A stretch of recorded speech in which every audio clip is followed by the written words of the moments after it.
Spidey, the Hypno-Hustler. Welcome to episode 3 of Crusty Old Comic Kooks. I'm your host, Captain Buttcrack, and I'm joined by the lovely and talented Spider-Dan. It's boxing time. Oh, sorry, Boxy. You're not in this one. Spider-Dan is. Spider-Dick? Spider-Dan. Hey, Boxy, how are you? Who's that? It's me, Spider-Dan. Spider-Dick? Okay, moving on.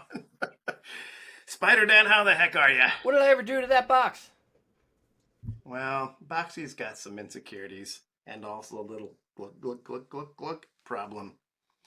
All right, third episode. Here's how this show works. We are going to go through a comic page by page, ad by ad for maximum silliness, and it should be fun theoretically. Also, I recommend you watch it on a big screen TV so you can enjoy the beautiful art. I would not recommend watching this on your phones. Okay, here we go with one of my favorite things I've found randomly going through boxes at cons.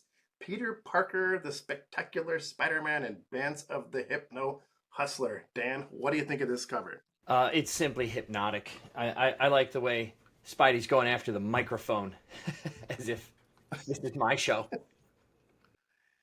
It is an epic total eye grabber. Also a Bootsy Collins riff there. And I love the name, Saturday Night Führer. Kind of sounds like Hitler's disco dancing. Can you guess when this came out, by the way? Yeah, right. Let's see, 70s? Late 70s? I wonder. Also love this big Marvel's TV sensation. Spider-Dan, were you a fan of the kooky Spider-Man TV show in the 70s when you were a little child? You know, when I was a little child, kookiness was a bit beyond me. So, no, I loathed these shows. Even as a child, I thought they were ridiculous. Yeah, hated them. Oh, wait, even Hulk? No, not Hulk. These particular Spider-Man TV shows, I Just Spider-Man. detested. I was a fan of him being a smartass, and in this, he's a mute. He's a mime. Oh my, yeah, and it's not a good J. Jonah Jameson either. He's not angry enough. And man, they did not have the technology to make him do spider stuff. No, it's all rope and the web shooters on the outside. Oh, it's sad. All right, Dan hates the Spider-Man show. Inside cover, a beautiful ad, which makes me want this toy so bad. Dan, did you have 100%. Okay, tell me about it. You just ran around the house and the yard looking for things to let him go up all 6 inches. So he would just go up, you know. Energize Spider-Man, battery not included. Attach the spider clamp, flip the switch, and the motorized web climber starts him climbing, keeps him climbing. Energize Spider-Man. And then eventually, I guess, they gave him a helicopter, which is exactly what a guy who gets around by swinging from webs needs. Yeah. And it's a cool toy. $80 out of the box and $140 with the helicopter online. Kids, go out and get that. Okay, the comic opens like so many great Greek tragedies do with a classic late 70s subway mugging. And New York is so nice compared to the 70s and 80s. Wish I could have seen it then. How about you? Sure. In the 70s. Wasn't that Son of Sam time period? I'm going to say I'm glad I was here in Baltimore. the crime-free city of Baltimore. Okay, the title is Spider-Man Night Fever. I wonder if any movies came out around this time that were popular. So clever. Look at that font, too, on that title. Yeah, little derivative. We get it. I can almost hear the music. Spider-Man Night Fever. The artist is Frank Springer, who's a great artist, noted for drawing Dazzler and Nick Fury. He got his start drawing Brain Boy. Proud to say I own a copy of Brain Boy. Not sure how big his brain is jumping out of a plane without a parachute. What do you think, Dan? Yeah, gonna agree. Although he is looking off, toward us. So he's got something up his sleeve. That's why it makes you want to tune in. I want to know why. But yeah, doesn't seem very brainy. He looks like James Dean, too. What do you think of them robots? They're sweet. We need more robots like that nowadays. Classic. If only robots looked like that Yeah. instead of the dumb ones we He's got. got fish hooks for hands. I love it. Useful. Okay, Peter Parker steps up to help the old people getting mugged. Dan, you've had hair for over 50 years, so you're probably an expert on it. What do you think of this guy's hair? Well, it's very Charles Bronson-y, the whole look. I respect the fact that it's thick.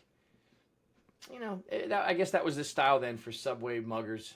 Okay, the lights go out and Peter unleashes now that his secret identity is safe. Dan, do you want to read those sound effects for I me? sure do. Spack, sprowl, spring, kerspram. When's the last time you were spacked or spronged? Not as recently as I was kersprammed. Okay, page 4. Tearing right through this. Another great ad with a toy that is absolutely amazing looking. The Battle Cruiser from the Micronauts. The toy is cool as hell. 80s Japanese toys were truly magic. I feel sorry for kids nowadays. All they got is video games on their phones. We had amazing toys and lots of them from all over. This one's just rad. I mean, it comes apart, put it back together different ways. It has a little remote control with a short ass wire. One of those toys destined to lose all its pieces and end up at the bottom of the toy chest. And the Micronauts, aka Micro Men in Japan, were the DNA for the Transformers. Dan, what do you think of these dudes? I loved the Micronauts. You had these? I didn't have these particular two. I don't think. I may have, but I loved my Micronauts. I mean, they were articulate wrists and ankles. The shoes. I literally had dreams about these characters when I was young. I loved playing with these toys. I like that guy's got, his name is BS. So I don't know if he's trustworthy. Listen, Mr. BS, I just get a bad feeling about you. But Bad feeling. they're like, the weird thing is it's like 1950s hairdos on a silver head on a orange. Yeah, they were clearly leftover parts. But the thing I loved about them were the shoes. I loved them, and when high top Reeboks came out, I got a pair because it reminded me of these shoes. Swear to God. Oh, wow. That's interesting. I wonder if there's any influence.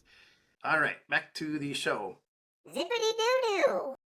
Bro, you're not in this episode. Oh, shoot, I forgot. Sorry, Spider Dick. I'm gonna get some packing tape for this guy. Okay, page 5. Spidey's got everyone all webbed up and is off to study. Not before passing a sweet Hypno-Hustler poster. If I saw this dude on a poster, I would watch that show for sure. How about you, Dan? Maybe, but I would be arrested by the poster next to that one. I have 2 questions for you. So, do you think other editors at the Daily Bugle were like, yo, enough with spending all this money on Spider-Man ads? Can we, you're driving the paper into the ground with wasting all this money? Or do you think it actually sold the paper and they were making money off Spider-Man? Yeah, making money off of him because everybody loves a villain. So, and then everybody had an opinion. So J. Jonah Jameson, pretty smart marketing guy, I think. Okay, and then my other question. There's probably some times when criminals are stuck in his spider webs for hours at a time waiting for the cops to come. Do you think anybody ever pooped or pee-peed in their pants in there? I want to believe so, yes. And my understanding is the spider web dissolves on its own after 2 hours or something, so the whole city's not covered in spider webs. Wouldn't that let them go after a while if the cops didn't get there? Yeah, always wondered about that too. I heard it was like 1 hour. So the clock was ticking. He had to, but if he left them hanging over something very dangerous, they're serves them right. They're dead. All right. Poor Peter Parker's page 6. Poor Peter Parker's got dames on the brain, but books come first when he decides to buckle down and a whammo surprise. Surprise with a polyester disco. Thanks. Peter Parker finds himself in a polyester tuxedo and on his way to a forever disco against his will. I can't tell you how many times this has happened to me. Has anybody done that to you, Dan? I was part of your one surprise party with the polyester. Yeah, I remember that. The ruffled shirt we had a tough time getting into, but... Page 8. Ads. Lots of classics on here, but my favorite is the five faces of Hitler for 25 cents. Dan, do you need 5 Faces of Hitler? I think one always was enough for me. But it makes me interested. I get that was probably another one of those J. Jonah Jameson campaigns. Anything else on here that caught your Oh, eye? the real foreign money. Real foreign money. I love that. Only 10 US cents. I'm in. I'd like to know what's going on with UFO photos from government files. Okay, page 9. More ads, more ads. Whee! Anything catch your eye here, Dan? I am a sucker for the gags, man. The fake beer, the talking teeth, foaming sugar. Yeah, give me all of that, man. That I would send away for. I'm with you 100%. The one that I liked was the skull flashlight. I actually looked it up to see if I could find what it is, and I found some stuff that were labeled as 70s vintage skull flashlight. I don't know if these are exactly it, but that's pretty friggin' cool for a little kid to run around scaring people with. Okay, back to the story. And some dudes are driving a moving truck with giant words nuclear materials on the side. Of course. Would you do that job? Hey, money talks. I mean, if the rate was good enough, man, yeah, I'm driving it. Not even certified. Imagine like FedEx truck, UPS, nuclear materials. Right. Slubs are just driving around New York with this truck. What a job. Unsurprisingly, they get robbed. Somebody wants nuclear materials. Page 11. Unfortunately, that nuclear materials story is just a setup for next month's issue. I want my money back. And now Peter's at the disco being called a dud and then bumps into Mary Jane, who tried to invite him to the exact same place. This dude cannot catch a break. I can smell this place, though. Oh, I can hear the music. Smells. For sure. Yeah. I like the guy in the sunglasses. I think it smells like a lot of aftershave and sweat and polyester, cheap fabrics. Okay, big ad, a cool one, too. Would you do me a favor and read the top 2 lines in your best Stan Lee? Oh, the very top 2? Yeah. Quickly, acquire this quintet and fill your quality quota. Here's 5 new Mighty Marvel specials. Oh, that was really good. Close your eyes. That was real good. If you want to see a sexy photo of Stan Lee, just Google Stan Lee nude. And he took a photo laying on a couch with a comic book covering his crotch. I don't know what for, but it's very... What do you mean? That says it all. It's special.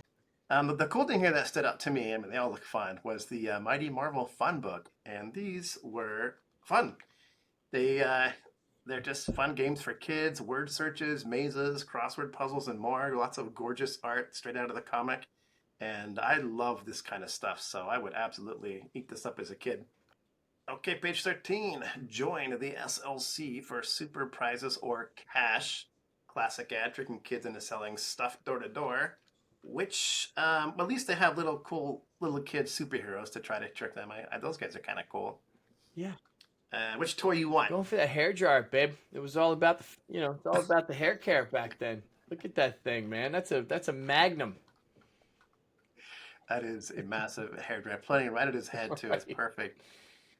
I'm gonna take the Cox Star Cruiser UFO and the bottom. It looks cool as hell, and apparently really did fly with a tiny gas-powered propeller. Not too sure about the control aspect. I don't think you actually could control it. Which I meant a bunch of kids probably lost theirs because there's nothing to control. It just went up in the air. Yeah. I don't know. Keep it off my front porch, you kids. All right, page 14. At long last, we get a look at the Hypno-Hustler. Forgot about him. What do you think? He looks like the Rocket Racer in a different color, like especially his eyewear, his gear. And the Rocket Racer was one of my favorites. But yeah, that's what he looks. He looks like a cross between that and Rick James. I have some Rocket Racers, so maybe the next one we'll do a Rocket Racer. I'd love it. I'm also a fan. Love to reread that. What's his exact power? He's just got a high-powered skateboard. Just goes up walls and bombing around the city and shooting all over. And he's and he was like the Prowler, but with a skateboard. All right, he's He's done being a DJ. He's gonna rob the disco that he works at and give it to his scuzzy disco manager. Page 15, Hypno-Hustler introduces his backup singers and band name, the Hypno-Hustlers and the Mercy Killers. It was disco magic the day he discovered him. Do you believe in disco magic? If you can't believe in disco magic, you can't believe in anything. The Mercy Killers. There's I do love their outfits though. At the top panel, man, that is some sexy disco mercy killing outfits. I'll say this for a Spider-Man comic book. That last panel there on 15, when he introduces them, it's pretty freaky. That'll make you sit up like, wait, what? And Mercy Killers. I'm like, oh, and you just sit there and go, oh shit, is this about to get real? Somehow I get the feeling this comic is never going to get real. Fair. All right, page 16, 17. Oh, Lordy, bow down before this ad and the mighty doom. All right, he's so big. You almost never see a comic book character drawn to that scale in any comic book. And even more importantly, this entire ad is written in his voice, as if he himself is shilling for Milk Duds. Can you see it to read the first paragraph, Dan? I think you'd be pretty good at a Dr. Doom voice. I got to tell you, I'm trying to imagine what a Dr. Doom voice is. First of all, it's a little Darth Vader-ish, right? But he's got kind of an accent, though, right? Not Latvia, but Latvia. I'll do it. Super duds of the universe, take heart. At last our time has come. How's that sound? Okay. Thanks for coming. Thanks for reading. We'll get back to you. Get back to you. No longer will we suffer the scorn of those who would mock our cause. No longer will we bear insults of the sniveling super adventures, groveling gory glory seekers. They have their sweepstakes, and we will have ours. The whole thing's written like Dr. Doom talking to Is that where Laturvia's tax money went? Latvia or whatever else, yeah. He's mentioned in the Avengers because they had one too, and so did the Joker. So there was like multiple Milk Duds flying around, and later on he goes on to mention the Wonder Woman and the Joker, implying that they're all in the same universe now. And the first prize winner gets a trip to New York and drawn in some Marvel comics. I could not find any info on anybody who won this and with their art drawn into a Marvel comic. So I don't even know if anybody won. All right, page 18, subscription ad for Marvel Comics and a free Star Wars subscription. Okay, pretty exciting stuff there. Later letters page, classic, everybody's asking questions and getting answers before the internet. And then page 20, subscribe to Pizzazz. Pizzazz was not long for this world, an attempt to make a hip teen magazine to promote Marvel Comics. All 16 issues are amazing though. Extreme 70s time capsules. I love that. I love the Hulk. Yeah. Holding on to. Oh shoot! Who is it? Is that David Cassidy? It's not. Sean Cassidy. Oh, Sean Cassidy. Yeah. Wow, that's beautiful. Everybody should have a photo op like that. Why isn't there a booth at Comic-Con for that? The Hulk's just with the hands in front of you. That'd be cool. I want to say something. I got something to say. I want to say something. I want to say something. You want to say something? Yeah, I want to say something. Okay, go ahead. I forgot. Okay, Boxy, thank you for that. All right, page 21, back to the story, and Peter senses something is wrong. The partiers are being hypnotized. Dan, would you do me a favor and read the 6th panel out loud? I think you'll get a kick out of it. Last I panel. haven't felt anything that's strong since the mind worm. Gotta fight it. And you remember that Rockaway Beach situation? Yeah. Our first super hour-long, terribly edited episode is all about the mind worm. If you can stomach the editing, it's a just go find the book. Yeah. Screw our episode. Go read the episode of the Mind Worm. Yeah, seriously. Okay, page 22. Spider-Man rolls into a costume change. I didn't know he could do this while dropping an ancient Greek reference. He really is a college student, isn't he? I love panel 3. Panel 3 should be on T-shirts without a word balloon. His pants around his ankles. What? I mean, without context, even here with context, you're like, why do they draw that way? Yes, Hypno-Hustler is hypnotizing, making his move to rob everyone at the disco instead of like going to a bank and robbing people and making like way more money. But while Spidey hangs from a huge disco ball, God, I love this so much. That's just so 70s. Beautiful. It's true art. All right, so they finally meet at last, and Spidey says the party's over, which I don't think it will be. In case that got too exciting, here's a page of ads. Classic page, random stuff. Anything look good to you, Dan? Free $1 million cash. Always it piques my interest. We sent away for that as kids, right? And we both be millionaires. We would have blown it in a year. I'm going to take the balloon animals. All right. Page 25. More ads, more ads. I actually had that amazing power builder. It didn't actually make me powerful. I'm still a wimp. Another crazy ad is the job to engrave metal Social Security plates. Crazy metal-ass plates that had your zodiac sign and Social Security number on it. And if you can make $15 an hour doing that? Like, you know about this? I never. No. Totally it's weird. very weird. Okay. And all I can say is I love that they were trying things. This was the era of just seeing what stuck. Also, like, you're carving someone else's Social Security number so you have their number. Like, what the hell? What's going on here? What if you were going through your grandfather's comic book collection and came across one of these and thought he was in the Illuminati or something? Okay, 26. I feel like we should just read this entire ridiculous page. You'll be Spider-Man because you're Spider-Dan, and I'll be the Hypno-Hustler. You're wrong, wall crawler. The Hustler is different from anyone you've ever fought. I'm all new, unique. Yow! Spaz. I've got an obligation to the gang in Corona Park to keep on keeping on. I think he's about to make a point. I spent months rigging up this special suit, Bug Eyes. Point. Blades from his boots. If he connects, it'll look like I've gone through a Vegematic. Imagine those are your last words. Yeah. Imagine the world's only sliced and diced superhero. Ha! Maybe he'll get stuck in the floor. Maybe he'll get stuck on the floor. No such luck. The blades retracted at the last second. Drat. What the? How did you move so fast? You sound like my creepy truant officer, Webhead. Hustler, don't be a chump. This can only end one way. Now, gas from his boots. There's no end to the goofy... What do you say? The goofball's gimmickry? There's no end to this goofball's gimmickry.